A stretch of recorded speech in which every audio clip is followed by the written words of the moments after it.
59살까지 반복된 재혼 실패. 마음을 식히려간 나가사키 여행길에서 뜻밖의 지진 대피 소동 속 42살 일본 여성과의 운명 같은 만남이 시작됩니다. 혼자가 편하다고 믿었던 남자에게 다시 사랑이 찾아올 수 있을까요? 예상치 못한 재난이 새로운 인연의 문을 열어줍니다. 이 이야기는 실제 사연을 바탕으로 재구성되었습니다. 지금 또 다른 누군가의 현실일 수 있는 사랑 이야기를 만나보세요. 서울 외곽, 오래된 아파트 단지, 조용한 집에 혼자 앉아 창밖을 바라보는 남자. 이름은 박진수, 올해 60을 앞둔 59살. 처음엔 사랑을 믿었다. 서로 마음이 맞으면 나이도 재산도 상관없다고 생각했다. 하지만 현실은 달랐다. 첫 결혼은 오래전, 성격 차이로 이혼했다. 그 후로도 두세 번 진지한 만남이 있었지만 상대는 늘 그의 재산과 집안을 먼저 물었다. 차는 있으세요? 전세는 얼마예요? 그 질문이 나오면 마음이 싸늘하게 식었다. 사랑은 마음이라지만 현실은 숫자였다. 그는 어느 순간부터 결혼을 아예 포기하고 말았다. 올해 초 그는 결심했다.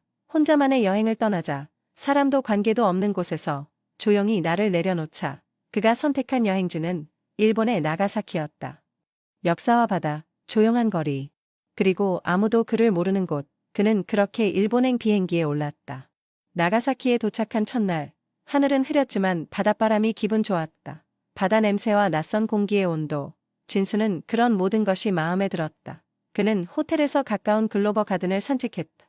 서양식 정원과 고즈넉한 골목은 마치 오래된 영화 속 장면처럼 그를 조용히 감싸주었다.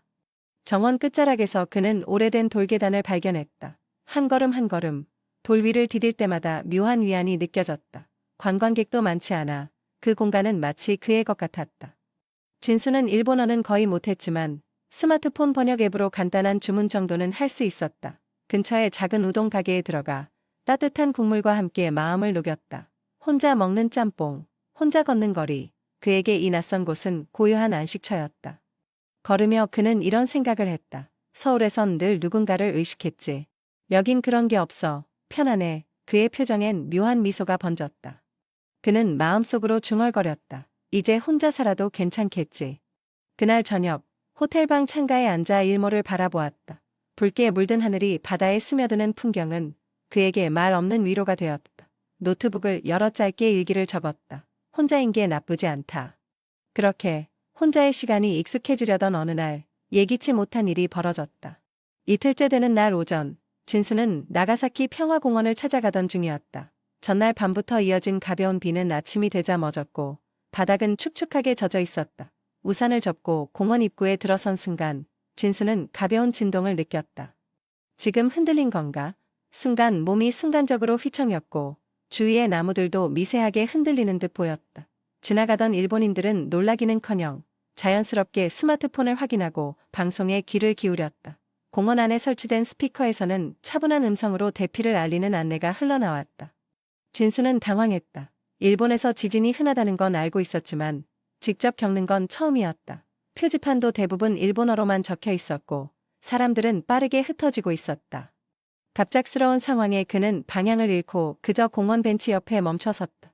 손에 쥔 우산은 축축하게 젖은 채로 가방은 미묘하게 무겁게 느껴졌다. 모두가 움직이는 와중에 자신만 멈춘 듯한 고립감이 진수를 덮쳤다.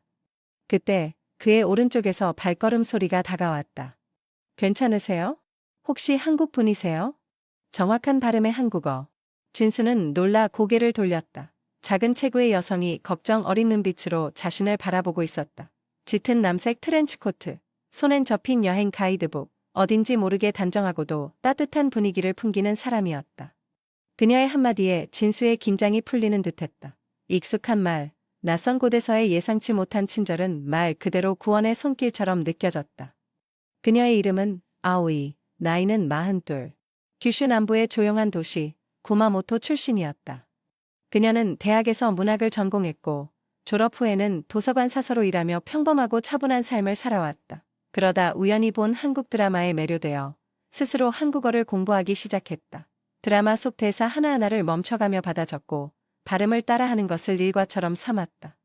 그 노력 끝에 한국어로 책을 읽고 외국인을 도울 만큼의 실력을 갖추게 되었고 지금은 나가사키에서 한국 관광객을 위한 프리랜서 가이드로 일하고 있었다. 정기적인 일은 아니었지만 사람을 돕는 일이 그녀에게는 기쁨이었다. 진수는 그런 그녀 덕분에 근처의 대피소로 안전하게 이동할 수 있었다. 그 와중에도 그녀는 늘 미소를 잃지 않았다. 진수는 어느 순간부터 그녀의 목소리에 집중하고 있었다. 조용한 대피소 안, 긴장이 조금 누그러진 시간. 그녀는 작은 보온병에서 따뜻한 커피를 꺼내어 진수에게 건넸다. 향긋한 향기와 온기에 진수의 어깨가 풀어졌다. 처음 일본에서 지진 겪으셨죠? 무섭죠? 하지만 여긴 괜찮을 거예요. 그녀는 담담히 말하며 잔잔한 미소를 지었다. 진수는 그 말을 듣는 순간 마음 한구석이 따뜻하게 데워지는 느낌을 받았다. 모든 것이 낯설고 두려웠던 그 시간 속에서 그녀는 유일하게 익숙하고 포근한 존재였다. 그는 속으로 생각했다. 이 사람. 이상하게도 낯설지가 않아. 그날 이후 둘은 연락을 주고받기 시작했다. 아오이는 진수에게 나가사키의 숨은 장소들을 소개해 주었다. 관광객이 잘 모르는 작은 찻집, 오래된 선착장 끝에 있는 해변 산책로, 그리고 지역 주민만 아는 조용한 전망대까지. 그녀는 도시를 사랑했고 진수에게 자신이 아끼는 풍경들을 하나씩 건넸다. 비 오는 날에는 그녀가 직접 만든 도시락을 들고 공원 벤치에 함께 앉아있기도 했다. 작은 우산 하나 아래 뜨거운 녹차와 단순한 주먹밥, 그 소박한 한 끼에 진수는 오래도록 말을 잇지 못했다. 그러나 그런 시간이 쌓일수록 진수는 마음이 흔들렸다. 설레는 감정 뒤에는 어김없이 불안이 따라왔다. 지금은 좋지만 나중에 그녀가 실망하면 어쩌지? 또다시 조건을 따지게 된다면 그 따뜻했던 순간들은 허상이 되는 걸까? 그는 밤마다 침대에 누워 그런 생각들로 뒤척였다. 지금껏 다가온 인연들처럼 결국은 다시 멀어지는 건 아닐까? 결국 어느 날 조심스럽지만 솔직하게 물었다. 왜 이렇게 잘해주시는 거예요? 그녀는 잠시 멈춰섰다. 정적이 흐른 뒤 아오이는 조용히 미소 지으며 대답했다. 그냥요. 저도 외로웠으니까요. 그 말은 짧았지만 진수의 마음을 깊이 울렸다. 그녀 역시 무언가를 기대하거나 바라는 게 아니라 그저 진수와 같은 외로움 속에 있었던 것이었다. 그는 비로소 깨달았다. 이건 주는 것도 받는 것도 아닌 서로 나누는 감정이라는 것을. 진수는 마음을 열기로 결심했다. 더는 감정을 억누르기보다는 솔직해지고 싶었다. 그녀가 건넨 따뜻한 말들과 배려, 그것이 진심이라는 걸 알았기에 이제는 자신도 용기를 내고 싶었다.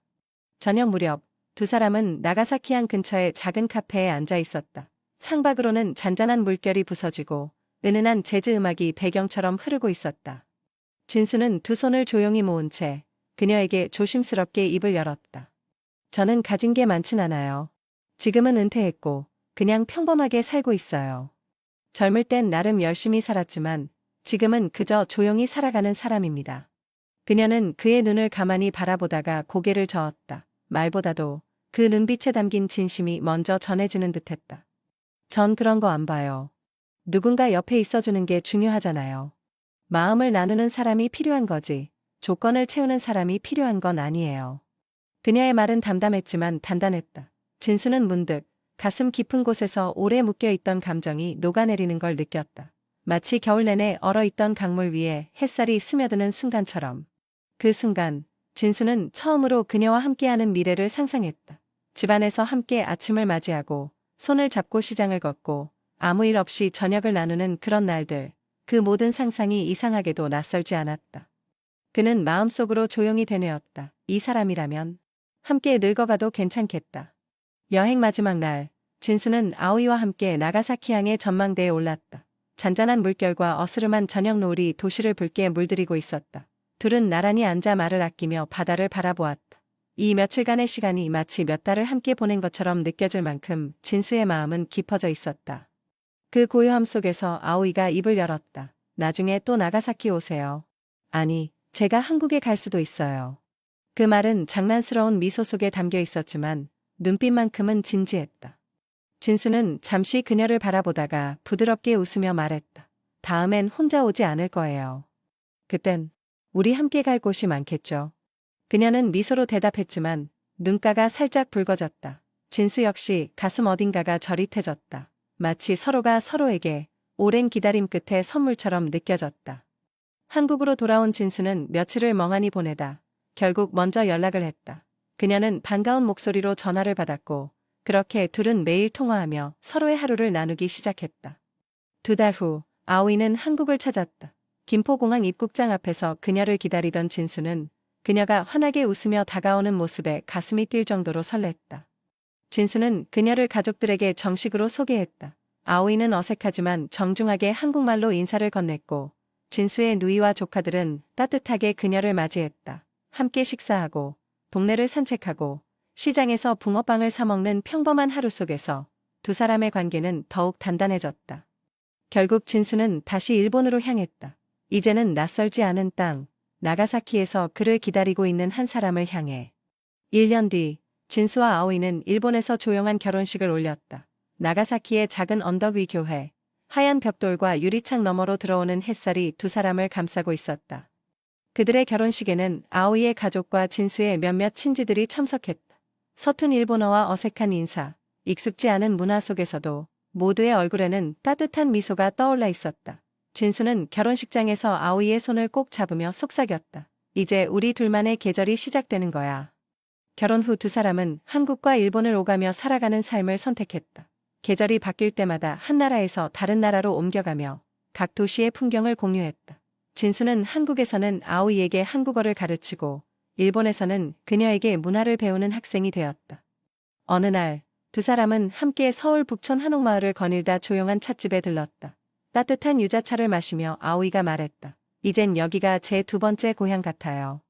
진수는 예전보다 훨씬 가벼운 표정으로 고개를 끄덕이며 말했다. 사랑은 나이가 아니라 마음이란 걸 이제야 알았어요. 진수는 더 이상 외로움을 숨기지 않았다. 이제 그는 외로움을 감추는 대신 그것을 이해하고 다루는 법을 배웠다. 아오이와 함께할 때 그는 더 이상 두려움이 없었다. 서로의 말이 완벽하지 않아도 마음은 통했고 매일이 특별했다. 함께 요리를 하고 작은 마트에서 장을 보고 비 오는 날엔 우산을 나누며 걷는 그 일상이 진수에겐 선물 같았다. 그는 어느 날 노트북 앞에 앉아 일기를 썼다. 내가 다시 누군가를 믿을 수 있을 줄은 몰랐다. 사랑은 선택이 아니라 용기라는 걸 이제야 알겠다. 그는 생각했다. 이 나이에 새로운 시작이 가능하다고 누가 말해줬다면 좀 더 일찍 용기를 냈을 텐데. 하지만 지금이라도 늦지 않았다. 늦은 시기에 찾아온 사랑은 오히려 더 깊었다.